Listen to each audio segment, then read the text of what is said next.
سڵاتان لەبێت وێرتان باش بینێرانی خۆشەوی زۆر خۆشحاڵم کە ئێوارێ بە شێوکی ڕاستەخۆ بە یارمەتی هاوکارانم لەگەڵتانم هیوادارم کامولایەکتان ئێوارێکی خۆشتان لەبێت و هەمووتان تەندروست باش بن. ئازیزان و خۆشەویستانی ئێمە میوانی ئەم ئێوارەیەم کاک بەکر ڕەشیدە کە کاک بەکر هەموو ئەکتەر هەموو دەرێنەر کە ساڵانێکی زۆرە لەناو دنیای هونەرا کار دەکات و هەروەها بەشداری کۆمەڵی کاری شانۆیی و درامی و هەروە فیلمیشی کردووە هەموو ئەکتەر هەموو دەرێنەریش من ناوی کۆمەڵێک لەو درام و شانۆیانە بەبییر ئێوە ئەهێنمەوە کە کاک بەکر هەموو ئەکتەر و هەموو دەرێنەر کاری تێدا کردووە وەکو درامای ژاڵا کەوکو ئەکتەر بەشداری تێدا کردووە و هەروە شانۆیی دایک وەکو دەرهێنەر و گەردەلول کەوکو ئەکتەرێک بەشدار بووە و هەروەها وەسێتنامە کەوکو دەرهێنەر کاری بۆ کردووە درامای وەسێتنامە و شانۆی حەلاجیش هەموو دەرهێنەر و درامای هەیئە ئەویش هەروەکو دەرهێنەر کاری بۆ کردووە بە خۆشحاڵیەوە کاک بەکر کە ئەمێوارێ لە لامان میوانە بۆی باز لە ئەزمون و کارەکانی کاک بەکر بکەین و هەروە بگەڕێنەوە بۆ ڕابردوو کە وەکووتمان کە ئەزمونێکی زۆری هەیە لە نێوان دنیای شانۆ و هەروەها درامادا و فیلمدا. کاک بەکرگیان بەخێر بێت. سپاس بۆیەوە زۆر خۆشحاڵ سەرکەوتوو بن ڕێز و خۆشەویستیم هەیە و خۆشحاڵم کە منتان خوێنەوە ئەوتوانم جاریش کە بە بینەران شاد بینەوە. بە خۆشحالی و کاک بەکرگیان کاک بەکر خۆت لە وڵاتی ئەڵمانیا ژیانەکەیت بەڵام پێم وا بێت ماوە سەردانی کوردستان ئەەکەیت ئەم سەردانش پێمە بکە مانگۆ نیوێکە لە کوردستانیت سەردانی ئەم جارۆ بۆ کاری هوەری بوو یاخود تەناکە بیری کوردستان و بیری سلێمانی دەکرد. بێگومان هەموو غوربەتێک بۆ خۆی کاری سێ بۆ مرۆڤ بەڵام لەگەڵەوەش ئەشێت تامی خۆی هەبێ غوربەت بۆی بتوانین لە ژیان بکەی کە خاک چەند خۆشەویستە و وڵاتەکەی خۆت چەند شادەبییتایە و ئەزانی تەنایی و کۆمەڵە کێشەی ئابووری و کۆمەڵێ مەوازعی گەورە هەیە بە پێوی کە من خێزانەکەم لە دەروێ و مناڵەکانم لە دەرەوەن ئەوان هەر لێن بڵێ من بە بەردەوامی سەردانیانەکەم و ئێمە بۆ ئێرش نەوەڵا زۆر بە کەمی منێکێکم لەوانی کە زۆر بەدەنگی بۆ نمونە منەوە 5 ساڵە ڕۆیشتم تازا هاتوومەتەوە پێشتریش 7 ساڵێک لێ بووم بەڵام هاتمەوە بەڵام ئەو کاتە توانیم بۆ 8 ساڵ بێنەوە کار بکەم بەڕاستی هەدەفی من لە مۆزوعی غوربەت و ئێرە موازە ئەحساس و شعوری خۆمە بووی تامی هەردوو لا بکەم بەڵام تامە جوانەکان خاک و وڵاتەکەی خۆت و کەسانی خۆتە ئەمە شتێکە نەکە لە لای من لەوانەیە لە زۆر هونەرمەندانی کەشکە لە دەروی وڵاتن و نەگەر ئێمە هەر لە دنیاە زۆر لە وڵاتان پاش شکستی اقتصاد یا بوونی حەرەب یا بوونی کێشە هونەرمەندەکان لە سانەوەیان وڵات بەجێ دێڵن بۆی بمێنەوە برێشتێکێک بوو لەوانەی کە توانی وڵاتی خۆی بەجێ بڵێ بەڵام دوایی گەڕایە و توانی بۆ وڵاتەکەی ئیشکا و توانی ئینقلابێکی گەورە بکە شانۆ بگۆڕێ تامی وڵات بگەڕێنێتەوە بتوانێت دایک بنووسێ کۆمەڵێ شانۆیی تر بنووسێ ینی ئەوە نییە کە تۆ ڕۆژی تر هەموو شتێک لەیادکەی بەعکسەوە تۆ زیاتر لەوێ ئازار و خەو نەدەیە بۆ وڵاتەکەت وە زیاتر بەڵێ لەبەرەوە هەڵی کە ئەشگەڕێتەوە کار بکەی نەک بۆ گەڕانەوەی لای هونەرمەندان وایە گەڕانەوە خەونی هونەرە پاش ئەوەی کە خەونی ئەوی کە سوکار و خۆشەویستەکانە بەڵام لە لای هونەرمەند دایمە هونەر لە پێشترە لەبەری خەونی بۆ خەیاڵی بووە لێرەکە ڕۆشتووە قەزەیەک بووە مەوزوعێ بووە بەڵام زۆری نەمان لەو خەونا بەردوان و کاری شەکەین و ئەگەڕێن و ئەژڕۆینەوە بەگومان ئەم سەردانت کاری هونەری بەڕێوە لەم سەردانە خۆ تەنها سەردانێک بوو بۆ گەڕان و دوو هەردووشی بووە بەڵام گرنگترینیان لای من درامایەکە بە ناوی سروەتی با کە لە نووسینی ئەحمەد ڕەزایە و ئەو کارە نوێیە و دەمێکە گفتوگۆ ئەەکەین بەیەکەوە لە بواری سیناریۆ لە بواری کاستین لە بواری ئیشکردن لە بواری تێکست بە بەردەوامی حڵلقەیشی معریفیمان دروستکردووە لە بینی مؤلیف و مخریجە بۆی بتوانین بە هەردووکمان ئیشی جواب بکەین بێگومان من بۆ کاری دراما باشە ئەو کارە درامیا بڵێن لە هونەرمەندانی کوردستان بەشداری تێداکەن ئەنی هەر لێرە کاری بۆکەی بەڵێ لە شاری سلێمانی کاری تیاکەین و هەر هونەرمەندانی سلێمانین و شار و شارۆچکەکانن و کۆمەڵێ هونەرمەندیش لە دەرەوەی وڵات کە ئەوانش هەر کە کارکتەر و هونەرمەندی کوردن بۆ نمونە لە سوید لە وڵاتی ستۆکۆڵم بەتەمەن کە قزەیەک هەیە لە ناو بیرۆکەکە کە پەیوەستە بە حەدەسەوە نەک بۆ ئەوی بەس سلایت بێ حەدەسەیە بۆ نمونە زووتر پێشمەرگە برین نارە بوو لە شەڕەکانە لە سەدەمی باسا یا برینی سەختیە بوو ناتە دەرەوەی وڵات بۆ نمونێکی لە مەفهومەکان یعنی بە بێ قەزە تۆ ناتوانانی شتێک بینی میخیتێ ناو درامای کوردی و بەس بە سلایت پیشانی بی ئەبێ حەدەس بێ و حەدەس پەیوەندی بە پێشمەرگەیەک لە دەرەوەی وڵات پاشان کە چاکە بێوەمێنێتەوە تێکەڵاوە بێ بەکە لە تووری ئەوروپی کێتە مواضعی اقتصاد و ئیشوانە لە ئەخیرە ئەویش بۆ نمونە بەجێڵین بۆی کە لە درامەکە زیاتر شیرۆشی تایبەتی ینی قەزیە هەیە ینی لە خۆیەوە نییە سوید لە خۆڕایی نەهاتوتە ناو ئیشەکەەوە لەبەروی ئێمە ئەزانین هەموو ئەوروپا ئێستا لە زۆرینەی هونەرمەندان و کەسان قەزیان هەبوو مۆزوعان نەبووە کە لەوێ ماونێتەوە بەشێک لەو چیرۆکەش هەیە نامێ هەمووی باس بکەم لە ناو دراماکە باشە واتە تر بەم زوانەکاری بۆ کەی کاک بەکرد ینی ئەکتەرەکان هەڵبژێردراوە کە کێ بەشداری لەم درامایەکەت بەڵێ من حتمما بەو هەبگەیە هاتوومەتەوە لەگەڵ تیڤەکانی کوردستانە بە زۆری ئاوا تیV 24 ڕوودا و کورماکس ببوورە کورسات لەگەڵ ئەوانە پەیوەندیم کردووە کە بتوانین هەوڵ بین بە هەمومان یا ئەوە تا هەچ کەسێکە حەزەکە ئەم ئیشە بکە بۆی بتوانین کە ئەم بەرهەمە بێتە دی ئێمە ئەو مەرحەلانم بڕی و من زۆر سوپاسیانەکەم و ئیستیقبالێکی جوانیان کردوم و هیوادارم ئەم ئیشەوە بڕوات کە لە ساڵی ئایندایش بە حکومی ئێستا کۆرۆنا هەیە و ئێستا مۆزۆی ئابووری دابەزیوە شتەکان تۆزێ سەختن کە بتوانین منیژوتم گرنگ ئەوەیە ساڵی ئایندە میشە بێتە بەرهەم و کاسینیشمان کردو بەشی خۆی لە بینی من و کاک ئەحمەد ڕەزا چکە بەڕاستی ئەبێت دەنێرێت گفتوگۆی لەگەڵ نووسەرە هەبێت چکە نووسەر خالقی تێکسەکەی و خالقی کەسایەتەکانە کە دروستێکە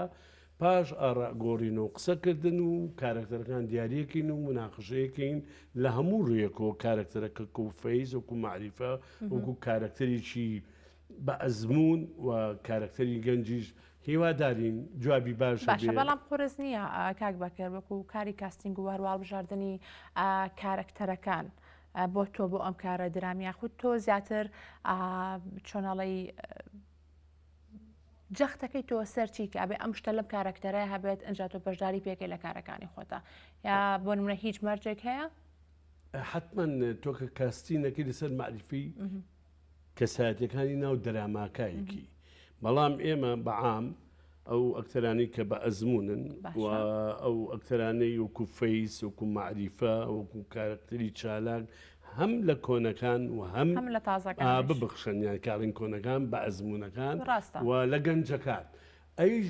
نەسەکە و مؤلیف و مخریج داوایەکە ینی علاقەی مۆزوعی شەخصیتیان نیە مۆزوع ئەوە نیەم کەسە چی بێ گرنگە ئەو کەسە معریفی بێ و ئەو کەسی کە دروست کراوە لە حالی نەفسی یا سایکۆلۆژیای یا بوون یا فەیسی یا معریفی یا بیلۆگرافیایی لەو شخصێتە لە ناو تێکستەکە چییە من و مخریج دیالۆگەکەین ئەم دیالۆگەوام لێ کاش تێشی تازەیە بە ئاکادیمی بوونە هەر ڕەئی مخریج نییە دیکتاتۆر بیا ڕەئی نووسەر لە هەموو دنیاشە نووسەرەکان زۆر جار ئیش بۆ کۆمەڵێک کەسایەتی ئەکەن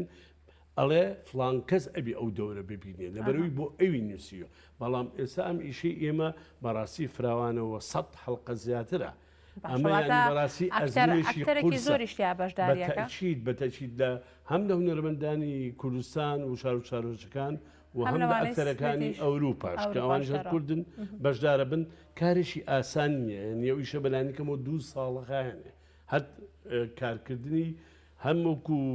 نەسەکە کە چۆن ئەتوانی هەموو ئیشەکانی تیا بکەی هەموو کولۆکیشن هەم گەڕان بە دوای شتەکانە و هەم مونتاجکردنی ینی تۆ نابێت کارێ بکەی مجرد بەس ڕقم لی یابتوی بە پەلە ئیشەکە بکەی بڵێ من سایم هەیە و بڵێن ئەوەی هەیە ئەوە نیە کاتەکەک بەکەرەتوانانی بڵین ئەم کاری کە تو ئێستا باسێکیت و ئیشەڵە لە ئایندێکی نزیکە دێتە بەرهەم و کاری بۆکەن کارێکی درامی تەواو جیاوازە لەو یاخود لەو کارانە یاخود لەو درامانی لە ماوەی ڕابردووە پەخشکراوە بە تەچیت بۆ نمونە ئێمە لە دووسێ ڕێوە لەگەڵ کاگەحمە اتفاقمان کردەوە ئیشەکەمان کە لە تووری بێ حەدەسەکانمان کوردەواری بێ تەنانەت لە جلوبەرجی شەم ناخشمان کردو لە ئەزیا ئەم مۆزوعانە تۆ بتێنە توێ کارەکە ئەبێ لە ڕۆحی کوردەواری خۆمانەوە بێ و ئیشەکە لە ڕووی تەکنیک و لە ڕووی تەمسلیشەوە تازەگەری بێ بۆی بتوانین ئیشەکە بە فەنی بکەین نەک مجرد ئیشێ بکەین و بڵێن ئەمە عەدەدەکەی ئەوە نێەوە قیاز نییە ینی کەمتریش بیا زیاتر بێت کێشەمان نیە گرنگ ئەوەی ئیشێکی نوێ بکەین بڵێن هەوڵ بین کە ئیتر دراما بڕوێکی کە لە تووری جوانی خۆمانەوە بە عداسی خۆمانەوە بە مەوزوعی خۆمانەوە نەک بۆ یاخیکەین و بیگۆڕین و تەقلیدیات و چی بکەین یا ئێرانی بکەین بەڕاستی من ڕێزمەیە بۆ هەموو ئەوانەی پێش منیشیان کردەوە ڕێزمەیە بۆ هەموو هونەری دنیا بەڵام من کوردم ئەبێ ئیشەکان تام و بۆنی باشەکاتەکە بەگەرەمە ڕا بۆ شوونی تۆ وەرگرمەک و هونەرمەندێکی بە ئەزمون بە تایبەت لەو درامانەی کە بەخشەخرێت پێ وایە کە دراما یاخود شانۆش هەردووکی هەنگاوی باشی ناوە لە ڕووی دەقەوە لە ڕووی بۆ نمونە سینارۆ تەنانەت لە ڕووی هەڵبژاردننی ئەکتەرەکانی شۆ پێ وایە کە لە هەموو ڕووەکانەوە لە ڕووی تەکنیک و هەرەمە وردەکارەکان و هەنگاوی باشی ناوای خودت بەرەو پێشوە ئەوانەی کە تۆ تێبینیت کرد بێت لە ساڵانی ڕابردوو یاخود ئەم ساڵ ببوورە پێشکەوتن لەسەر ئاسی معریفیە پێشکەوتن ئەوە نیە مە ڕاضە بکەین چێمان پێش هونەر سیستەمێکی هەیە شمشێریشی دووسرە ئەبێ وریابی تۆ لە پێناوی عادەدا ئیش ناکەی لە پێناوی ئەڵزا ئیش ناکەی پێناوی ئیش ناکەی بەس خۆت عڕزکەی بڵێ عادەت لێ بەم نە حتمما ئەوەی کە من ئێسایی بینمەوە بینەران ئەیبینیەوە لە تیڤەکانە دیارن ئەتوانین بڵێن هەنگاو نراوە لە ڕیشانەوە گەنجەکان ئێستا ئیشەکەن ناتوانانی تۆ بڵی هەموو دنیا تاریک بووە وان نییە هەموو گەنجەکانش ئیشەکەن و شتی جوانیشانی و شتی خراپیشانەیە چونکە لە ئەزمونان کارەکەن و لە دراما ئەتوانین بڵێن هەنێ دراما کراوە من لەوانەیە زویر ببم لە بەروی ئیشەکە لەوانەیە تێری نەکرد بێتم چونکە تۆ کە ئیشەکەی بۆ بینەری ئیشەکەی منیش بینەرم مخریجیم لەو لاحسەیە کە سەری وشتاکەم حەسەکەم ئەو ئیشانە لە ئیشەکانی من جوانتر بێ و ئایندەی هونەرمەندان و درامای کوردی هەموو بوارەکان تەنانەت فیلمیش بەرەو پێشەوە بڕۆڵام بەداخەوە سنگەیەکە ئێسەی دەکەی مجرد ئیش لە ئێرە ئێستا لە پێناوی عادەدایە لە پێناوی عڕزکردنایە ئەم شتانە باش نین ئەم شتانە خەتەرن پێویستە ئێمە ئاگامە لە خۆمان بێ ئاورێ لە ڕابردوو لە ئایندەی خۆمان بینەوە هەمومان هەوڵ بین هونەر بکەین هونەر بە معنای کەلیمە نەک مجرد کارکەین لە پێناوی وەخت بڕوە ئەوەی کە ئێستا من بینیم و بینەرانیش بینیانە زۆر ڕازی نیم ئەوە نیە کە من لەوان باشتر بم بەڵام ئەمە حقیقەتە ینی ئەبینی فەوزایەکێ لە هونەری کوردیا لە شانووی کوردیا ئایا ئەم کێشەیە مۆزوعی ئابوووریە یا ئەم کێشەی لە هونەرمەندەکانەوەیە یا نەگەیشتنی معریفەی درامای کوردی کە تۆ کارێکەکەی ئەبێ بە زانستی کار بکەی کە تۆ شانۆوەکەی بە معریفی شانۆ ئەبێ کار بکەی ئەبێ هەوڵ بێت تەجاوزی مێژوو بکەی بۆی ئایندە جوان بکەی ئایا ئەمە تا ئێستا هەیە بە بڕوای من ئەگەر هەش بێت لاوازە و ڕێزمەیە من علاقەی شخصم نییە لەسەر کەسایەتەکانی ئێمە باسیەکەین بەڵێ ئێستا لەم ڕۆژگارە زەحمەتە بەداخۆتن ئەتوانم بڵێم منی تێر نەکردووە بینەریشی تێر نەکردووە کاوەتە ئەتوانی مفارەقەیەکە بێ ئەشی ئاین دەستی جوانتری تیا بوو بێ ئێستا بەڵام شتی جوانیش هەیە من پاسا بۆ هیچ شتێک نایەنەوە بەڵام ئەمە حقیقەتی بینەرە کە بەکڕەشی قساکە نەک بۆ مەسین نەمەخرێت باشە کاتە کاک بەکرد ئەگەر بگەڕێنەوە بۆ کارەکانی ڕابردوش بۆ نمونە درامای گەردەلوول یاخود نەک تەنها گەردەلوول کۆمەڵی دراما هەیە لە ڕابردووە گوڵاڵا ژاڵا ینی ناون ماڵنەتەوە ئەم کارانە و هەروە ئێستاژەکەر پەخشکرێتەوە لە تیڤەکان هەر بینەری خۆی هەیە پێت وایە بوو ئەم کارانەی ڕابردوو ینی ئەمەنە بە تام و چێژ بوون ینی ئەو بینەرەی لە خۆی کۆ کردوێتەوە پێت وایە کارەکانی ڕابردوو زیاتر ڕۆحی بینەرەکەی تێر کردووە زیاتر چاوی تێر کردووە لە کارەکانی ئێستا بەڵێ ئێستا کە تۆ بگەڕێنەوە بۆ مێژوو ئاورێ بێنەوە ئێمەمانە نەمانەیە ئەو سەردەمە بۆ ئایدۆلۆژیایەکیشمان کردووە بۆ ئازادی کورد و کوردستان قسەکان کە هەڵبژێراون چیرۆکەکان کوردەواری بوون ئەم چیرۆکانە هەر لەم مؤلیفەوەگری هەر لە مخریژەوەگری هەر لە ممثلەوە هەمووی کاستینێک بوون معریفی بوون و دڵسۆز بوون زانیوانە مەسئولیاتێکی گەورە هەیە بۆ نمونە مامۆستا جەلیل زەنگەنە کە وەختی خۆی ژاڵی نووسیوانی بەڕاستی کەسەری ژاڵاکەیت و ئەیبینیتەوە تا ئێستاش ئەجیال بە ئەجیال سێریەکە کە کاکاوە سیناری بۆ داناوە کە کۆمەڵی ممثلی بە ئەزمون کاریان تیا کردوەوە مامۆستا ناسر ئیخراجی کردووە ینی تۆ وەرەوە لە سەرەتاوە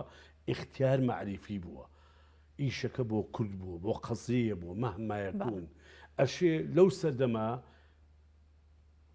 شۆڕشێ بوو بێ شۆڕشێکی هوەری بوو بێ کە تا ئێستا خەڵک تا مەزورێکە دوای و ئیشانە بۆنی کوردەواری لیهاتۆ بۆنی سەردەمی خۆی لیهاتۆ خۆ من ئەوەنە ڕەشبی نیم ئیمانم بە ئایندە نەوێ و بەڵام وڵا ئێستا هیچ شتێک نیە بەڵام ئەوە بتێنێتێت تۆ ئەوی شەکانی تۆ کوردی ینی ئەمە قەزەیە کە مۆزوع کە لە توورە ئەسمانانی ڕابردوش ئیسفادە لەوانەکە بوون منە ژاڵە بۆ منە گەردەلول کە قەزەیەکی قەومی کوردە مامۆستا جەلیل کاری تیا کردۆ سیناری بۆ کردو ئیخراجی کردو مەکانەیە بووە یعنی دانیشتووە هەستی کردوونە ناو ئەم میلەتە حەدەسێکی ڕابردووە نابێت لە بیر بچێتەوە بۆ ئەجیالەکانی بکەیت لەبەرەوە جەلیل زەنگەنە بەزیرەکانە بیریشکردەوە بزیێریەکانە بیری لە اختیاری شخصەتەکان کردووە ینی بەڕاستی ئەمانە تا ئێستا تاموبوونی خۆی ماوە مشکلەکە ئێگە باسیش پێێن بە کڕژی خۆی تیا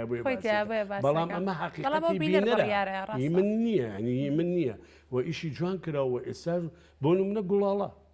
وەختی خۆی کە مامۆستا شەماڵ و ئان ئیشانتیا کرد و شادان خان و کۆمەڵی مومەسی تر و دایلی بردنەکەم زۆریانم لە بین نەماوە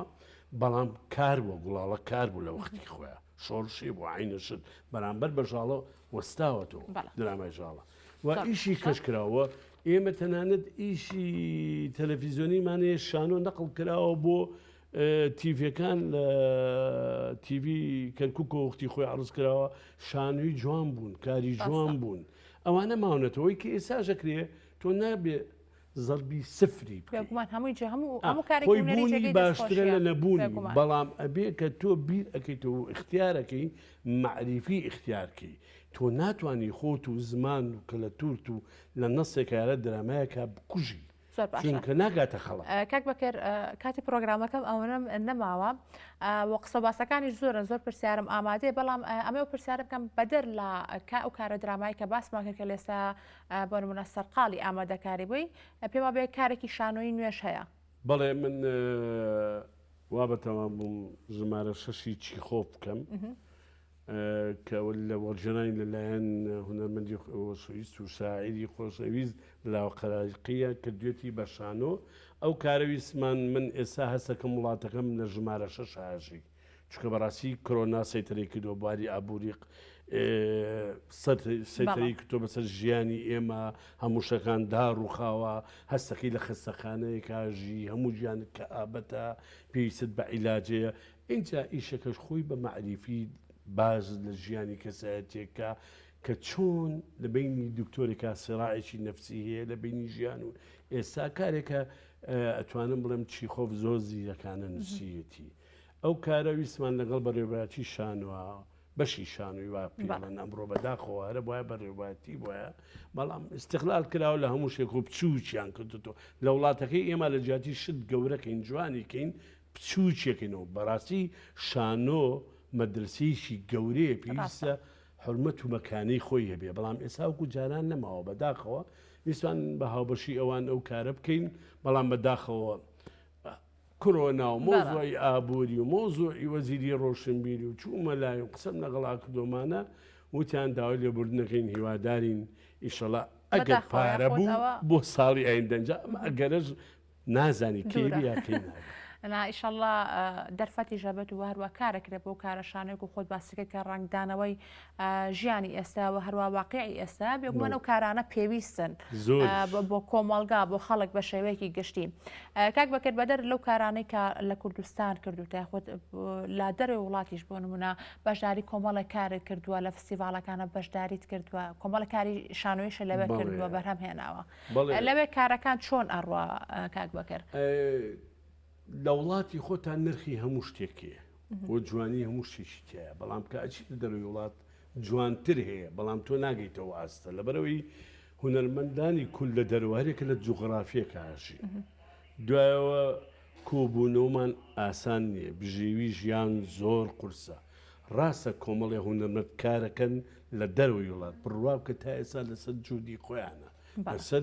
عشقی خۆیانە بۆ فەن لە هۆڵندا هەیە لە دانیمارکەیە لە سوید هەیە و بەڕاستی ئەوەی سوید ئەتوانم بڵێم بەتە لەوێ هیچ سەپۆرتیان ناکرێن کاک بەکرد نەخێر زۆر بە ئاسانی ئەگەر بشکرێ لە جێی تموحی توانیە ینی ئێمە خۆمان هاوکارین خۆمان پارەی تیارە سەرفەکەین خۆمان ئەچین بۆ شوێنەکان کۆبینەوە لەگەڵ کۆمەڵی جوانەکانی هونەری یۆتۆبۆری کە کاک دڵشاد و کۆمەڵی خۆشەویستن ساڵانە فستیڤالی شانۆکەین و ساڵانە بەشدارە بین لە سەیرکردنی فستیڤالی سینەما ینی ئەوان مەکانی خۆیان هەیە بەڕاستی و هەوڵیان ناوە من لەم سەفەری کە گەڕامەوە دوو کاری شانۆیی بەشدار بوو میژیان بە ناوی شانۆیی سەفەر کە لە نووسین نوانینی ڤیان کەمال بوو ئەوەی تریشیان تابلۆیەک لە خۆڵەمێژ کە لە نووسینی هاڵنۆت پێیتەر بوو و وەرجێڕانی بەکر حەسەن بوو و توانیمان لەگەڵ دوو ئەکتەری جوان مەریوان کەمال و شادە عومەر توانیمان ئەو ئیشە لە فستیڤالەکان نمایشکەین شان بەشانی شانۆیی باوڵ کە ئیشێکی جوان بوو پێکەوە یعنی ساڵانە تۆ بە کورسی ئەتوانی کارێکیت دەستەکان خۆش کاک بەکرگیان زۆر سپاس خۆشحاڵ بووم کە ئەمێوارەیە لەگەڵمان نبوویت ببوورە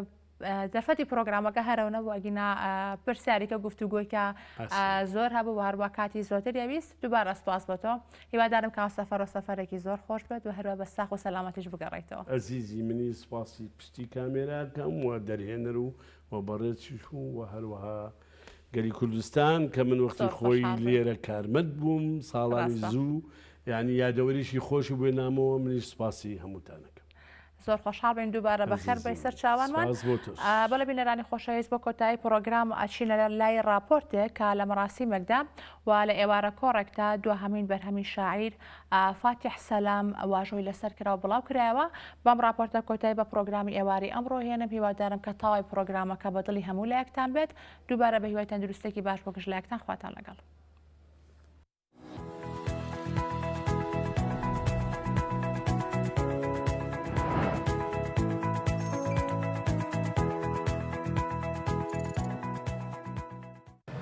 لە تووڕەبوونی هەورا ڕاکشام با لە هەناسەی بەدبەختی چەترا دەستی بارانی گرتبوو بێدەنگ من لە تەڕبوون و شەڵپەی جەستەما سکلی سۆزێ بووم دەسووتام بێڕەنگ دەیزانی ئاوی چی دەریا هەیە بڕێ بەسەرما ناکوژێمەوە فەلسەفەی سووتان لە لای من وایە تەنها گڕێکم بنمەی باران چەند داکە زیاتر دەگەشێمەوە. دیارە من ئەمڕۆ ئەمە چوارەمی کتێبم بوو بە ناوی کۆمەڵە شێعری سووتانی ڕۆحەوە بە چاپم گەیاند لە ڕۆژهەڵات پێشتریش سێ کتێبم چاپ کردبوو کتێبێک بە ناوی سووتانی ڕۆح کتێبی دووەم ڕۆژنامەگەری مێژوی ڕۆژنامەگەری گیاندا و جارێکی تر سووتانی ڕۆح بێگومان من لە ساڵی هێشتاکان دەستم بە نووسین کردووە لە زۆربەی گۆڤار ڕۆژنامەکانی پێش ڕاپەرنەبار هەمم بووە لە شاخیش قەڵێمە بووینە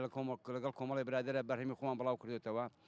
دوای ڕاپەڕینیش بۆ خۆم لە هەموو ڕۆژنامە و گۆڤارەکانە بەش بە حاڵی خۆم توانیمە کەم تازەش بڵاوکەمەوە ماوەی 11 ساڵ ئەزمموی ڕۆژنامەگەریم هەیە لە ڕۆژنامەیەکی ڕۆژانە خاوەنی سەرنووسەری گۆڤارێکی مەڵۆ بوومە بەڕێوەبەری ڕۆژنامەیە بوومە ئێستاش بەردەوام لە نووسینەوە دوو سێ کتێبیشم ئامادە کردەوە بە چاپ. ئێرە کەفریا ئێرە لەگەڵ هونەر و ئەدەب و شعر و مەقاماتدا پێکەوە گەورە بوون لێرە هێشتا عاشقانی شعر و ئەدەب سەرڕای قەیرانەکان وازیان لەو بوارە گرنگە نەهێناوە ئەوە تا شاعرە پیرەکەی گەرمیان و کوردستان فاتح سەلام دوایین بەرهەمی شعرەکانی بە ناونیشانی سەمای پیتە یاخیەکان بڵاو دەکاتەوە هەمووان لەگەڵ هاتنی وەرزی باران دڵەکان بە شعرەکانی فاتح سەلام تەڕ دەکەن و دەبنە بەهاری دڵەکان. هەڵبەت